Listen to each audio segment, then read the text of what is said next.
Assalamualaikum warahmatullahi wabarakatuh. Selamat berjumpa kembali dalam perkuliahan pendidikan agama Islam.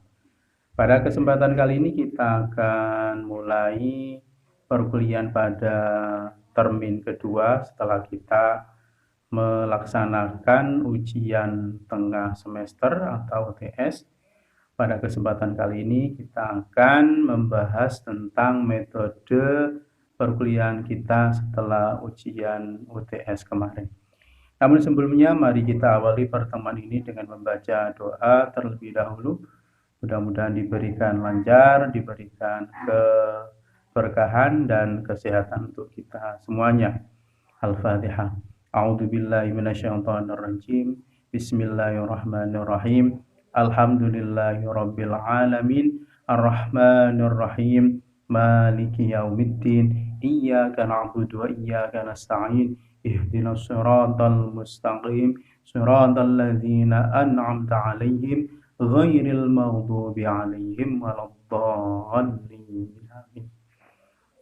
Bismillahirrahmanirrahim. Raditu billahi rabba wa bil islami dina wa bi Muhammadin nabiyya wa rasula. Rabbi zidni ilma warzuqni fahma. Amin ya rabbal alamin. Baik. Dalam perkuliahan kali ini akan saya jelaskan bagaimana kita akan menjalani kuliah termin kedua. Jadi pada perkuliahan pada sesi ini nanti akan saya bagi beberapa kelompok diskusi. Nanti saya minta tolong dari pengurus kelas, ketua kelas atau sekretarisnya untuk membuat kelompok-kelompok diskusi yang akan kita jalani setelah Lebaran ya, setelah Lebaran. Yang pertama, jadi nanti kuliah akan dibagi beberapa kelompok dengan tema dan kisi-kisi materi makalah. Jadi yang pertama tugas dari setiap kelompok itu membuat makalah dan juga membuat PPT sesuai dengan tema yang sudah saya jelaskan atau saya berikan nanti. Nanti setiap kelompok akan mempresentasikan hasil diskusi dengan kelompoknya ya di forum diskusi. Nanti kita melaksanakan diskusi di grup WA saja karena lebih gampang dan lebih mudah untuk dijangkau. Ya. Sebagai kuliah pembukaan dalam kesempatan kali ini itu yang pertama sebagai yang saya sampaikan. Yang kedua adalah tentang penilaian.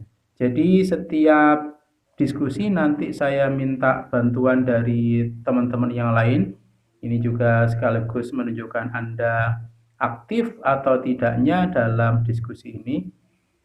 Nanti akan penilaian, ada form yang akan saya posting selain presentasi.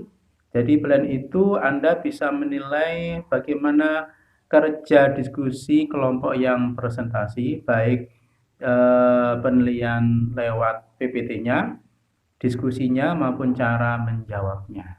Begitu ya, bisa dipahami. Nanti setelah ini silakan bisa ditanyakan kalau ada sesuatu yang belum jelas. Itu yang kedua. Yang ketiga, karena ini sebagai kuliah pembukaan atau termin kedua setelah ujian tengah semester, saya sedikit memberikan materi sebagai oleh-oleh untuk dibawa renungan ya. Mudah-mudahan ini bisa diamalkan. Ada sebuah hadis dari Nabi Muhammad SAW yang berbunyi aksiru min tilawatil Qur'an fi buyutikum. Perbanyaklah kamu semuanya untuk membaca Quran atau tilawah di rumah-rumah kalian. Kenapa Nabi menyuruh kita untuk memperbanyak tilawah di rumah? Fa innal baital ladzi la yuqra'u fihi al-Qur'an yakillu khairu. Maka sesungguhnya rumah yang tidak pernah dibaca Quran di dalamnya, tidak pernah ada bacaan Quran di dalamnya, maka dia sesungguhnya sedikit kebaikannya. Wa yuksaru syarruhu, dan banyak kejelekannya. Sudah sedikit kebaikannya dan banyak sekali keburukannya.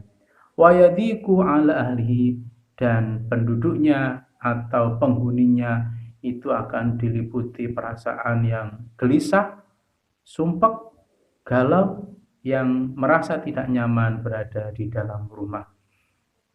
Ini adalah sebuah peringatan dari Nabi Muhammad SAW untuk kita semuanya, bahwa rumah-rumah yang tidak pernah dibacakan Quran, atau kalau kalian tinggalnya di kos, berarti kos-kosan, ruangan atau kamar yang tidak pernah dibacakan bacaan Quran, itu nanti sedikit sekali kebaikannya dan dijamin banyak sekali keburukannya dan mafsadatnya. Ini berbahaya sekali.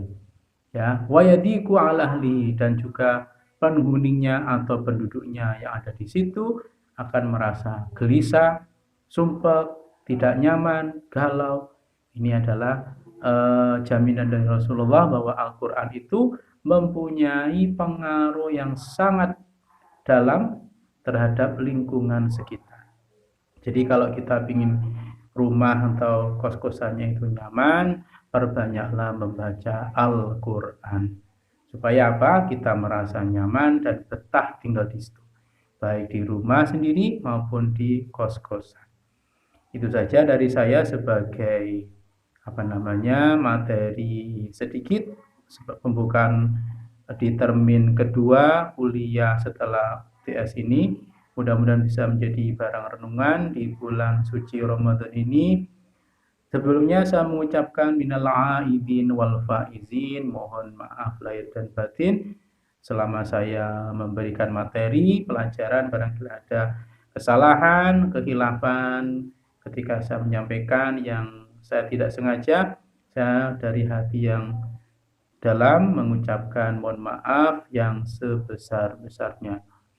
Minal aidin wal faizin, mohon maaf lahir dan batin. Itu saja yang bisa saya sampaikan. Wallahu muwaffiq ila aqwamit thoriq. Wassalamualaikum warahmatullahi wabarakatuh.